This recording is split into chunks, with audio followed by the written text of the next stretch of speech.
esprit, ainsi soit-il. Il y a 3 semaines ou un mois, l'Évangile nous parlait de l'existence de l'enfer et j'en ai donc parlé, ce qui peut-être a surpris un certain nombre d'entre vous, ou peut-être inquiété. Et voilà qu'aujourd'hui, eh bien, nous avons encore des lectures, que ce soit l'Épître ou l'Évangile, qui peuvent effectivement eh bien, nous inquiéter quelque peu, puisque vous avez entendu dans l'Épître, et Dieu pourtant, dans la plupart d'entre eux, ne mit point sa complaisance. Et puis, cette fameuse phrase de l'Évangile que nous connaissons et que l'Église nous propose aujourd'hui, car beaucoup sont appelés, mais peu sont élus.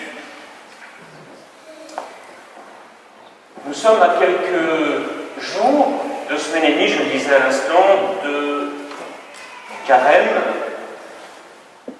Et l'Église, eh bien, nous rappelle à notre devoir de chrétien et elle nous met en garde sur le fait qu'il n'est pas sûr que nous sauvions notre âme à la fin de notre vie sur la terre. Saint Paul nous dit « Je ne veux pas que vous l'ignoriez, frères. Nos pères ont tous été sous la nuée, tous ils ont traversé la mer, tous en Moïse ils ont été baptisés dans la nuée et dans la mer, tous ils ont mangé le même aliment spirituel, etc. etc. »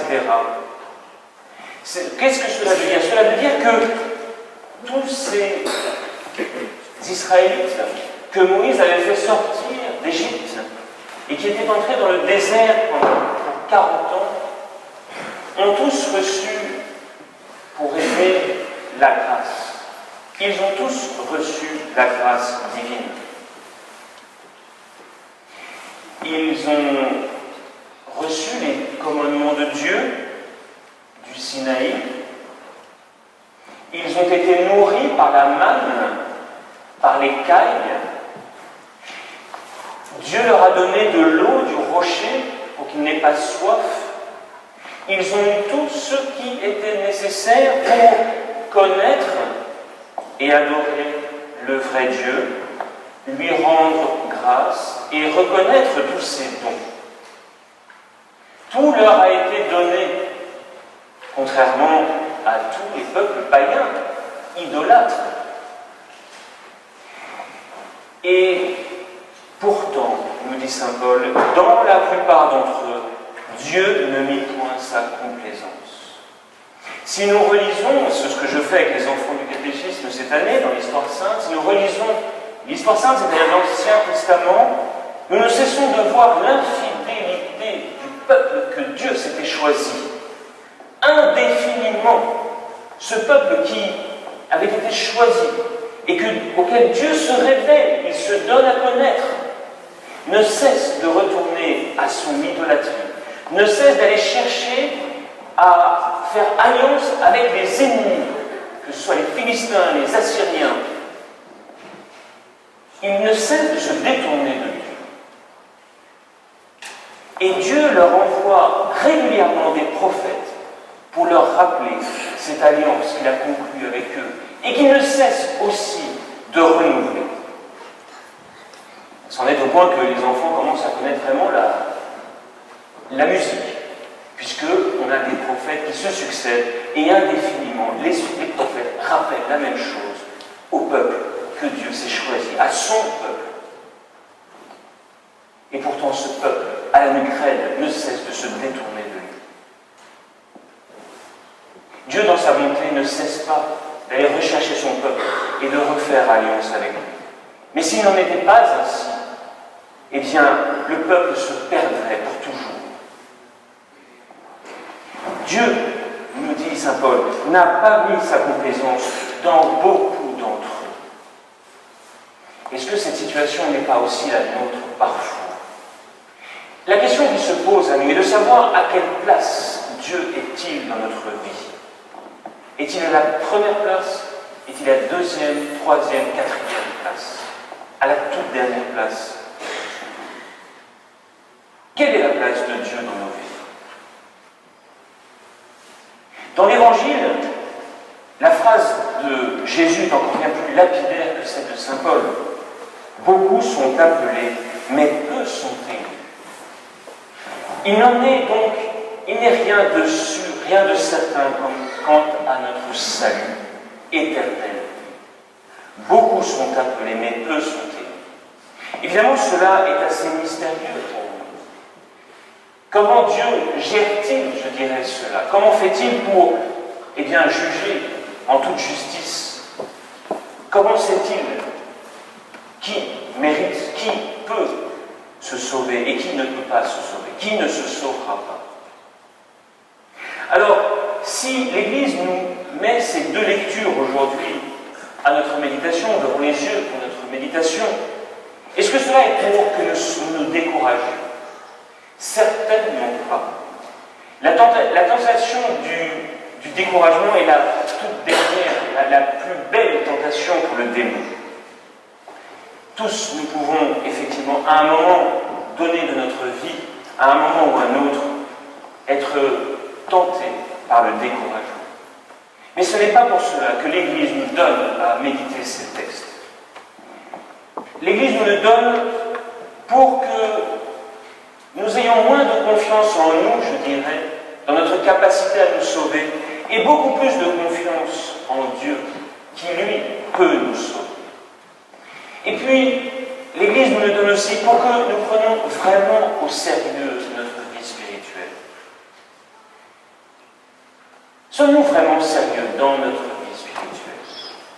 Faisons-nous les choses véritablement comme il le faut? Voyez-vous, je ne cesse de dire ici que trop de personnes arrivent en retard à la messe. Je suis désolé, mais ce n'est pas sérieux. Voilà, ce n'est pas sérieux.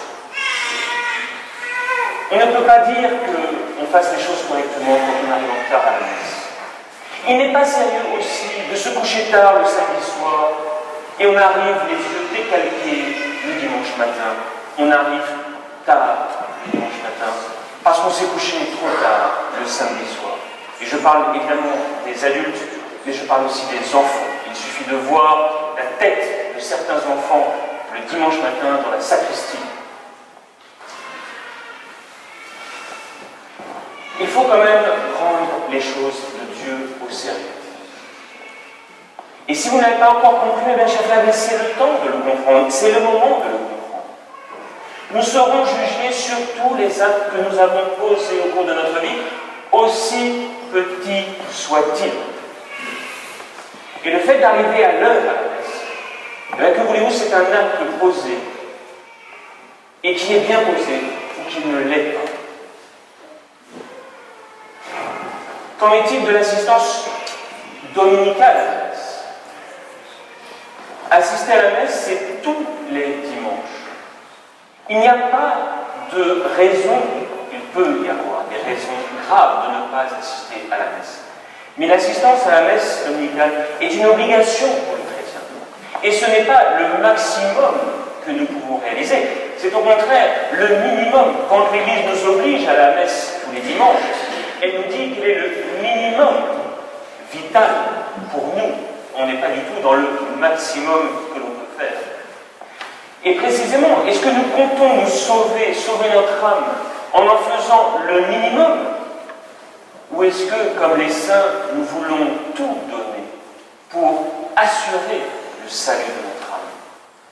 Comme dit saint Paul dans cette première partie de l'épître, tous, les coureurs du stade se privent de tout pour obtenir la couronne, la victoire. De quoi nous privons-nous? Quels sont les moyens que nous prenons pour sauver notre âme? Est-ce que nous faisons effectivement le minimum avec une certaine désinvolture? Ou est-ce que nous prenons tous les moyens et chaque instant de notre vie, chaque acte que nous pouvons poser, nous cherchons à ce qu'il corresponde au mieux à la volonté de Dieu? Saint Paul dit: je meurtris mon corps et j'en fais un esclave.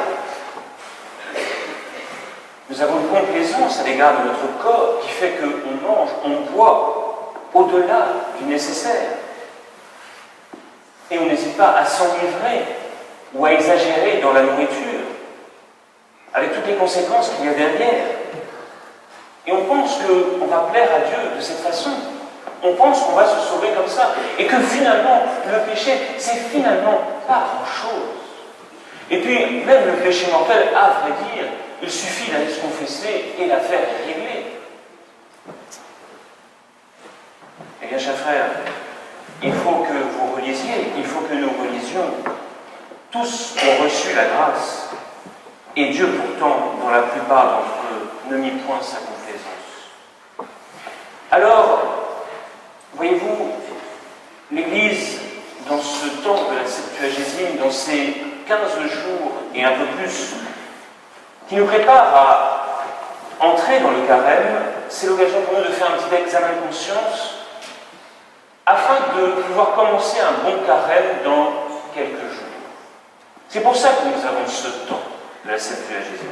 C'est pour se dire, où en suis-je dans la prise en considération de ma vie spirituelle? Est-ce que je prends les moyens?